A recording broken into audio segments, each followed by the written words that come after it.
it's Melanie. Welcome to my channel. Today I have my February book haul for you, so stay tuned.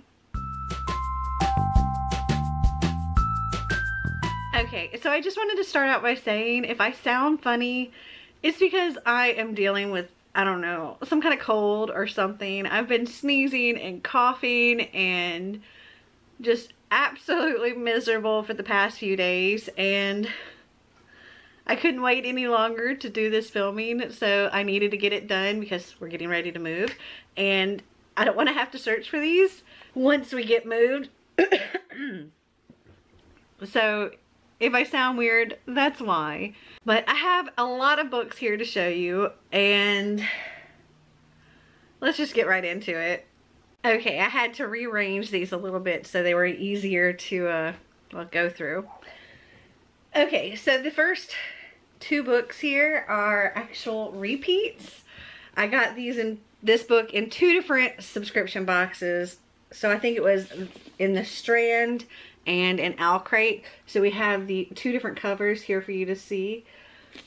As far as Girls of Paper and Fire go, they're not too terribly different as far as the change that Owl Crate made. I think Owl Crate just did gold here instead of silver. And I have to decide which one of these I want to keep and which ones I want to stick in a giveaway. But they are both signed with a letter from the author and all of that good stuff.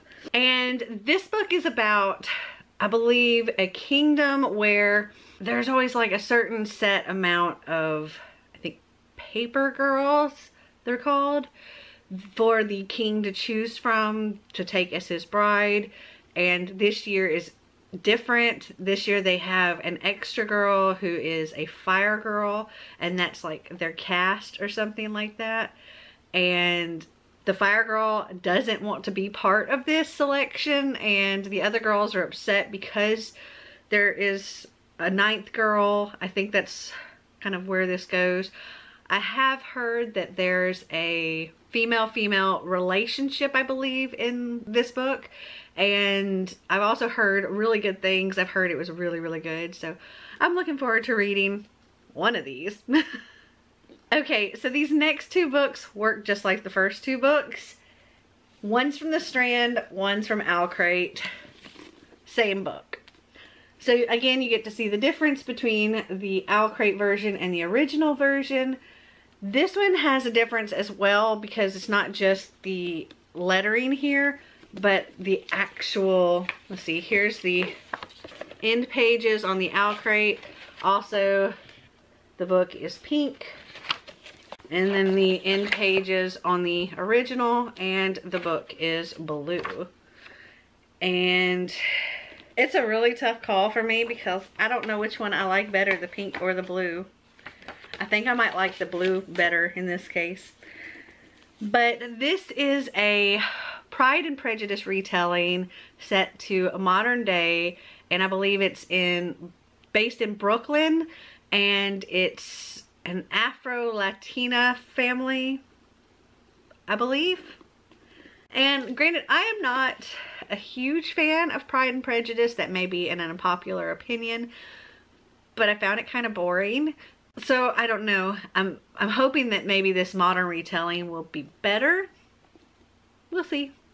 Okay, next up, I believe this came in my Second Star book subscription box, and I will make sure to like link all of the information down if I can in the description down below. But you can also check out my massive Bookish unboxing video, which I'll link up here. But you can click on that video and see everything that was in all of these different Bookish subscription boxes. So you know which book came in which box and what goodies came along with it. Okay, so this is Carols and Chaos by Cindy Anstey. And that is the author of Suitors and Sabotage. And this says, in which the Yuletide season includes mistletoe and mayhem in equal measure. England, 1817. The happy chaos of the Yuletide season has descended upon the country estate of Shackleford Park in full force. But lady's maid Kate Darby barely has time to notice. Between her household duties, caring for her demanding mother, and saving up money to someday own a dress shop, her hands are quite full. Matt Harlow is also rather busy. He's performing double duty, acting as valet for both the Steeple brothers, two of the estate's holiday guests. Falling in love would be a disaster for either of them, but staving off their feelings for each other becomes the least of their problems when a devious counterfeiting scheme reaches the gates of Shackleford Park, and Kate and Matt are unwittingly swept up in the intrigue. It sounds like a fun, cute, Christmassy book. I opened it too late to read it at Christmas time, so it'll probably just wait until next Christmas. Okay, this next book, I forget which box it came in. It's called Stronger, Faster, and More Beautiful by Arwen Elias Dayton. And this one says it's like good for fans of Black Mirror and Westworld. And I haven't watched either of those shows, but I know that they do have quite the following. This sort of gives me like Belle's vibes, or there was one other series that I started reading before that I think it's by Scott Westerfield, Uglies. That's what it kind of gives me, feelings of Uglies from what I get. But it's about how far people will go to make themselves into the perfect human specimen, and how far they'll push the boundaries, and really what it means to be human at that point. And it pushes a lot of ethical boundaries as well. And I'm looking forward to reading this. I'm kind of on the fence because I think it sounds really interesting, but at the same time it does give me Uglies vibes, and I wasn't a huge fan of Uglies, so we'll see. There are some really great blurbs on the back, like Hank Green says, "A deep and suddenly necessary exploration of the beautiful and terrible futures we face. Every story leaves you desperate for more. Somehow, the further from today Dayton travels, the more real it becomes." Kirsten White says, "An alternately charming and horrifying exploration of what it means to be human and how far we'll go in pursuit of personal and societal perfection. Dayton's newest is imagination at its best and most terrifying." And yeah, there's lots of blurbs on the back of there from big names. Okay, this next book, again, I don't remember which box. That is Damsel by Alana K. Arnold, and I just love this cover. I think it is gorgeous. So this says, "The right has existed for as long as anyone can remember. When the king dies, his son, the prince, must venture out into the Greylands, slay a fierce dragon, and rescue a damsel to be his bride. This is the way things have always been. When Amma wakes in the arms of Prince Emery, she knows none of this. She has no memory of what came before she was captured by the dragon, or what horrors she faced in its lair. She knows only this handsome young man, the story he tells her of rescue, and her destiny of sitting on the throne beside him. It's all like a dream, like something from a fairy tale." As Amma follows Emery to the kingdom of Harding, however, she discovers that not all is as it seems. There is more to the legends of the dragons and the damsels than anyone knows, and the greatest threat may not be behind her, but around her, now, and closing in. Alana K. Arnold, author of the National Book Award finalist What Girls Are Made Of, has written a twisted and unforgettable fairy tale, one that is set in the incendiary point where power, oppression, and choice meet. And I'm super excited for this book. Okay, this next one I believe came with the Carols and Chaos book in the Second Star Books subscription box. And that's A Dickens Christmas, A Christmas Carol and Other Stories by Charles Dickens. And it's just a little bind up of Christmas stories, which I thought was pretty cool. Next we have The Wren Hunt by Mary Watson. And I think this cover is just so stunning. And this says, "Once a year, Wren is chased through the woods near her rural Ireland homeland in a warped vision of a childhood game. Her pursuers belong to the Judges, a group in control of an ancient, powerful magic they stole from her own people, the Augurs. But they know nothing of her real identity. If they learned the truth, the game would surely turn deadly.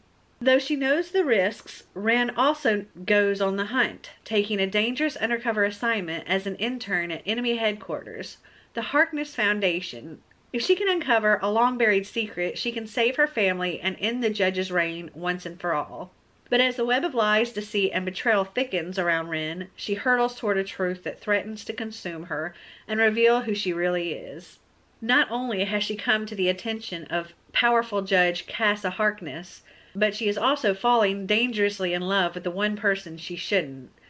And she may need to decide which she'd rather lose, her heart or her life. This spellbinding YA debut from Mary Watson is part thriller, part love story, and entirely captivating. And I think it sounds really cool. And it is really, really pretty. Okay, next up is Black Enough, Stories of Being Young and Black in America, edited by Ibi Saboy. And there are several different authors here. It's an anthology. We have Justin Ireland, Varian Johnson, Rita Williams Garcia, Danielle Clayton, Keikla Magoon, Lee Henderson, Tochi Amaguchi, Jason Reynolds, Nick Stone, Liara Tamini, Renee Watson, Tracy Baptiste, Co Booth, Brandy Colbert, Jay Coles, Ibby Zaboy, and Lamar Giles. And this is an arc that came in one of my Strand boxes, but this book actually came out in January. And this is just an anthology of stories about the Black experience. Okay, this next book is an arc as well. It also came in one of my Strand boxes, and that is 96 Words for Love by Rachel Roy and Ava Dash. And, well, this book also came out in January of this year as well, so it just took a while for me to actually open these boxes. But this says, get swept away in this modern retelling of a romantic Indian legend by world-famous fashion designer Rachel Roy and her daughter Ava Dash. Rhea Liston's dream of getting into UCLA just came true, but she's no longer sure that she wants the future laid out for her. When her beloved grandmother dies, Rhea recognizes a sign from the universe. She ditches her pressure-filled reality and escapes to the ashram in India, where her grandparents fell in love. There, Rhea hopes that by walking in her grandmother's footsteps, she can find her own path. But when she meets Kieran, a rule breaker with a flirtatious smile, her unexpected feelings create a dangerous fork in the road. When searching for her perfect place in the world, Rhea may find that the journey is more important than the destination. A modern retelling of Shakuntala and Dushyanta, sorry if I said those names wrong, the greatest story of star-crossed lovers from Indian mythology. 96 Words for Love is a coming-of-age novel about finding your destiny in the most unexpected places. Okay, this next book, I can't remember which box it came in, but I know this book has been a huge hit. Everybody seems to have loved it, and that is Skyward by Brandon Sanderson. Claim the Stars. And I guess this is the first book in a series. His first YA series, I believe. I think the rest of his books are like adult fantasy, I do believe. I haven't actually read any of the Brandon Sanderson books, but I've seen a lot of vlogs where people talk about it and they show these books and they're all massive, and that's kind of intimidating to me. This is actually a pretty big book. It's over 500 pages. It's quite heavy, but I mean, if it's good, then it's fine that it's 500 pages. And from what I hear, it is good. This says, Spence's world has been under attack for decades. Now pilots are the heroes of what's left of the human race, and becoming one has always been Spence's dream. Since she was a little girl, she has imagined soaring skyward and proving her bravery. But her fate is intertwined with her father's, a pilot himself who was killed years ago when he abruptly deserted his team, leaving Spencer the daughter of a coward. Her chances of attending flight school slim to none. No one will let Spencer forget what her father did, yet fate works in mysterious ways. Flight school might be a long shot, but she's determined to fly, and an accidental discovery of a long-forgotten cavern might just provide her with a way to claim the stars. So I just counted the amount of books I have here, and there are 30 altogether. So we're not even halfway yet. We've gotten through 12 so far. Okay, this next book, again, don't remember which box it came from. That is Shadow of the Fox by Julie Kagwa. That is pretty. And this says, 1,000 years ago, the great Kami dragon was summoned to grant a single terrible wish, and the land of Iwagato was plunged into an age of darkness and chaos. Now, for whoever holds the scroll of 1,000 prayers, a new wish will be granted. A new age is about to dawn. Raised by monks in the isolated Silent Winds Temple, Yumiko has trained all her life to hide her yokai nature. Half kitsune, half human, her skill with illusion is matched only by her penchant for mischief. Until the day her home is burned to the ground, her adoptive family is brutally slain, and she is forced to flee for her life with the temple's greatest treasure, one part of the ancient scroll. There are many who would claim the dragon's wish for their own. Kage Tatsumi, a mysterious samurai for the Shadow Clan, is one such hunter, under orders to retrieve the scroll, at any cost. Fate brings Kage and Yumiko together. With a promise to lead him to the scroll, an uneasy alliance is formed, offering Yumiko her best hope for survival. But he seeks what she has hidden away, and her deception could ultimately tear them both apart. With an army of demons at her heels and the unlikeliest of allies at her side, Yumiko's secrets are more than a matter of life or death. They are the key to the fate of the world itself. It actually sounds really cool. Oh, on the back here it says, a fox shapeshifter sworn to hide a mysterious scroll, a secret assassin under orders to kill to obtain it. Cool. Okay, I've rearranged the stacks again so that that stack that we just went through is back there now. Okay, next up is The Witch of Willow Hall. 2 centuries after the Salem witch trials, there's still one witch left in Massachusetts, but she doesn't even know it. This is by Hester Fox. And this has such a cool feeling cover. It's not really necessarily a paperback. I think it's considered a soft cover. And it actually has the flap out, but it is paper. It is paper, but it's like also like matte, and there's even like a map in it, which is pretty cool. It says, take this as a warning. If you are not able or willing to control yourself, it will be not only you who suffers the consequences, but those around you as well. New Oldbury, 1821.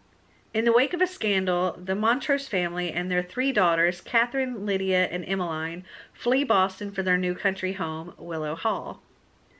The estate seems sleepy and idyllic, but a subtle menace creeps into the atmosphere, a remnant of the dark history that calls to Lydia and to the youngest, Emmeline.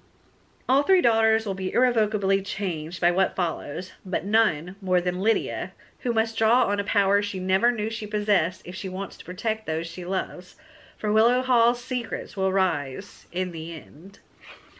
And this is a book that's like right up my friend Clint's alley, and I think he said he just recently purchased this, or is getting ready to purchase it, so maybe that's something we can like group read together sometime.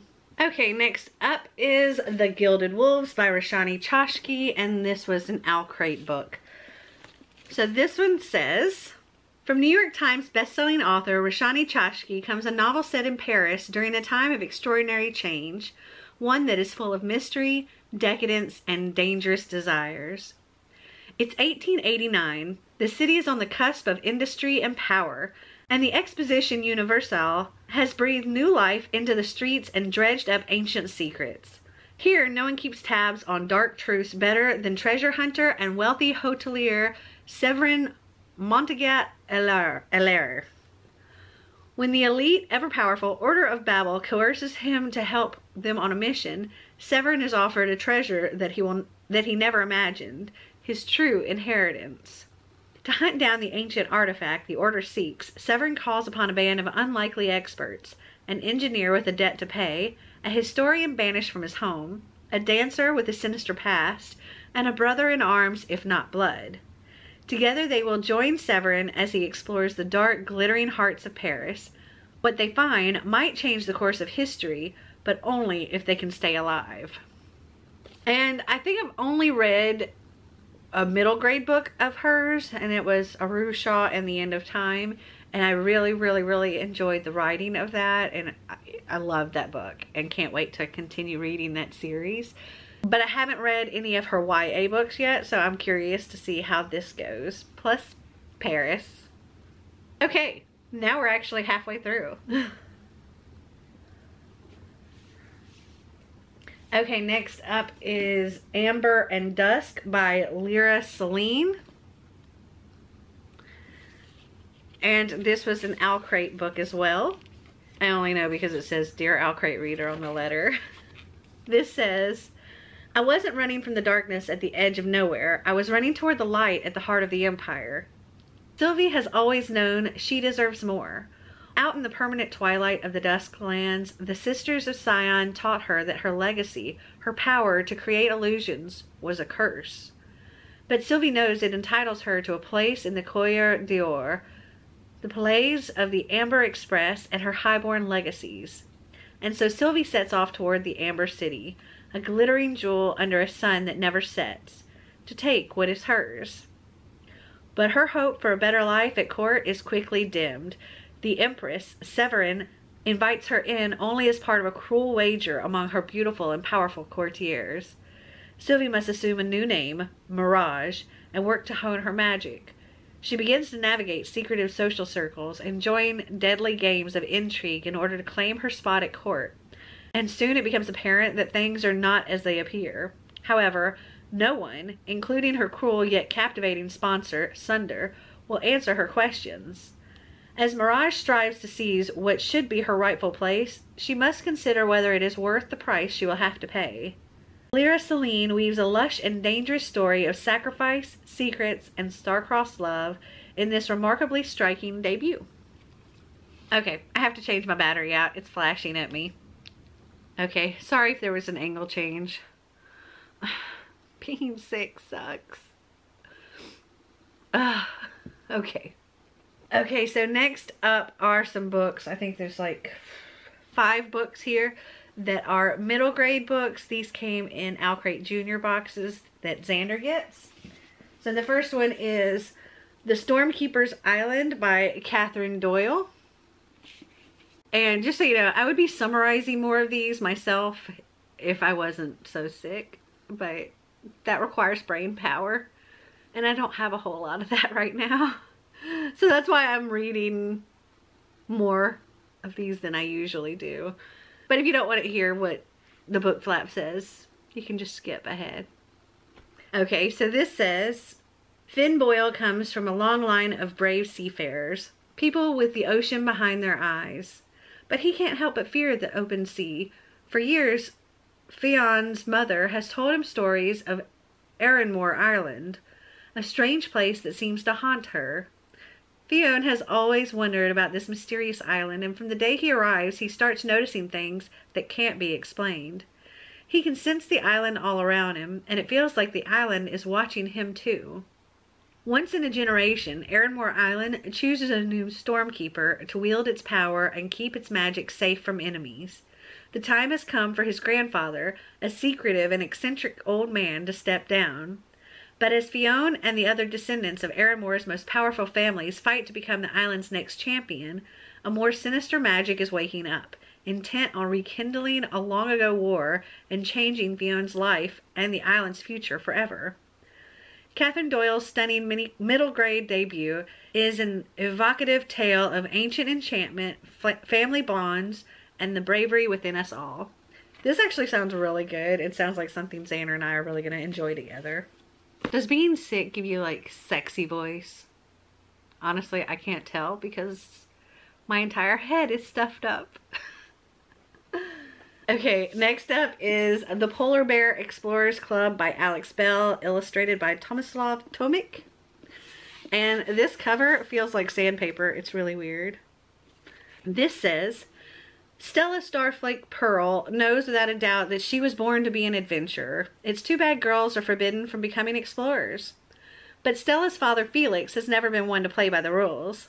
Leaving behind her pet polar bear, Gruff, and beloved unicorn, Magic, Stella sets off with Felix on an expedition to the snowy Icelands. There, Stella plans to prove herself as a junior explorer, worthy of membership to the Polar Bear Explorers Club. So when Stella and 3 other junior explorers are separated from the rest of their expedition, she has the perfect opportunity.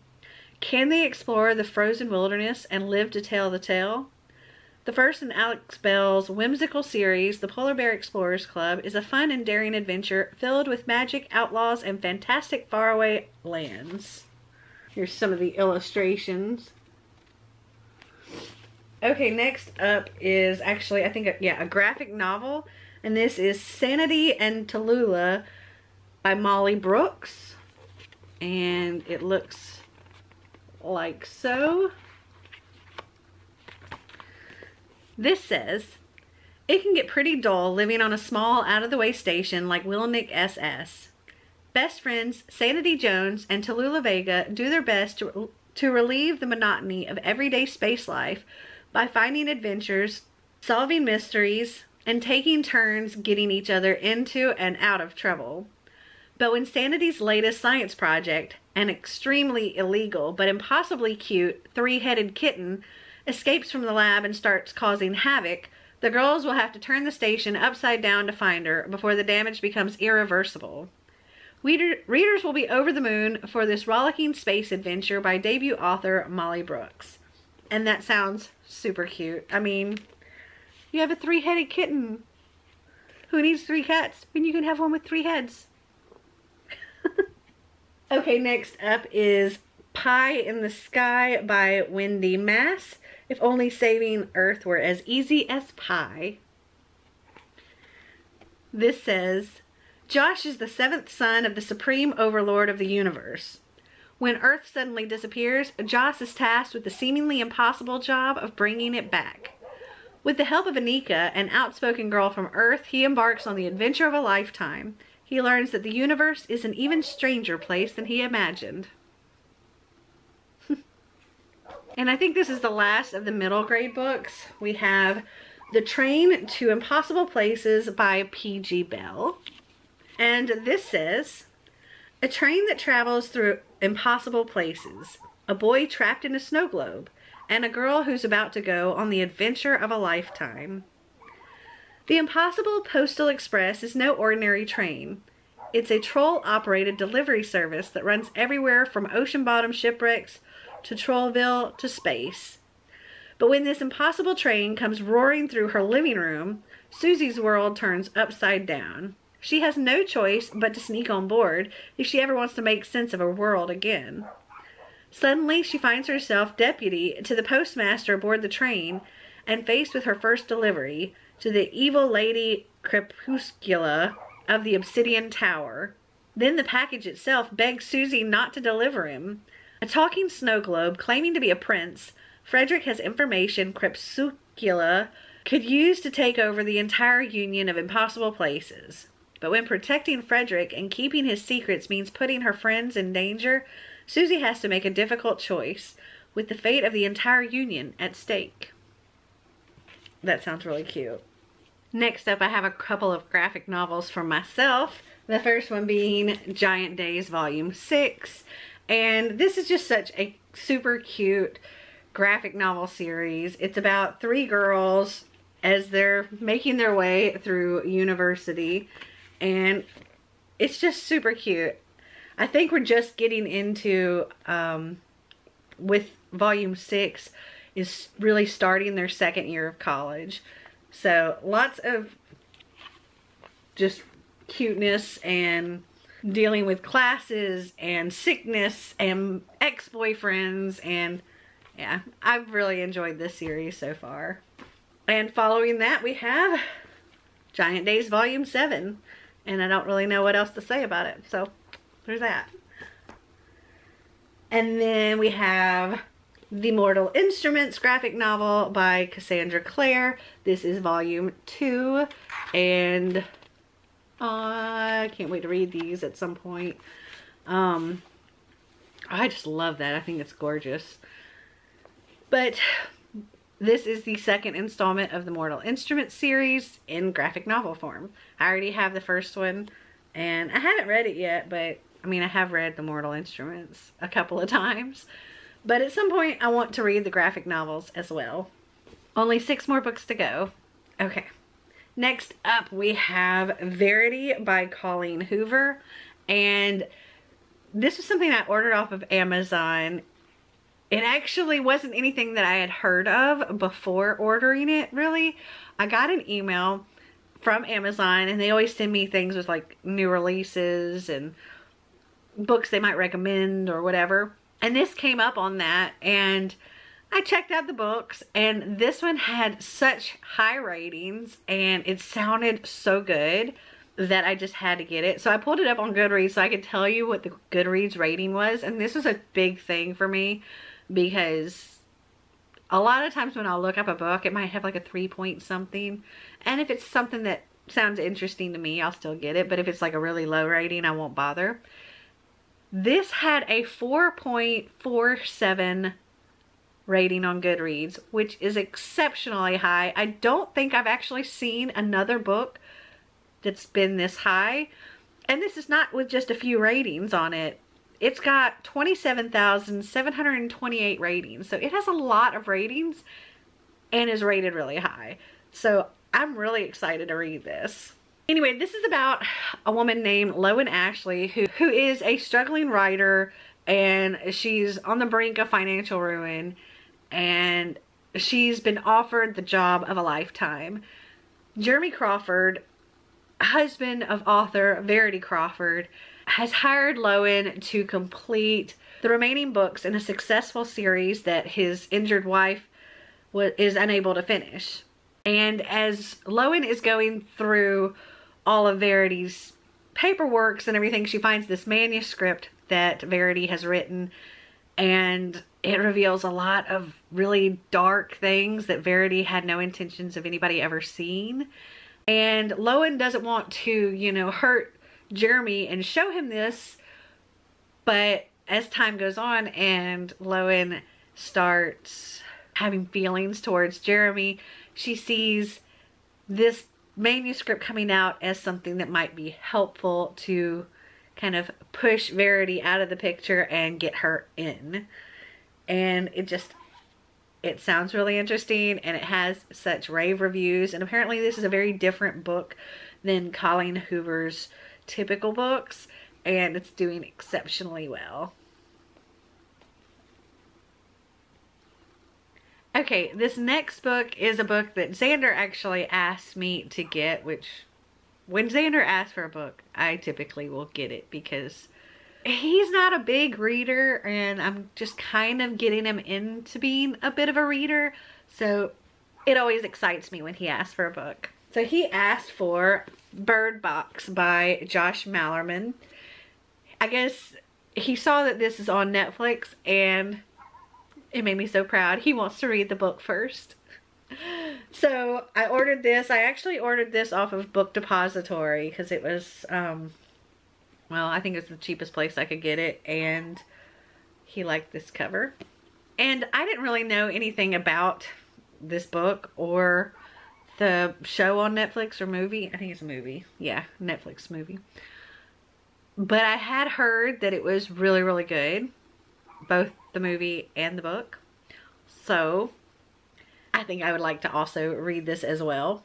And this says, most people dismissed the reports on the news, but they became too frequent.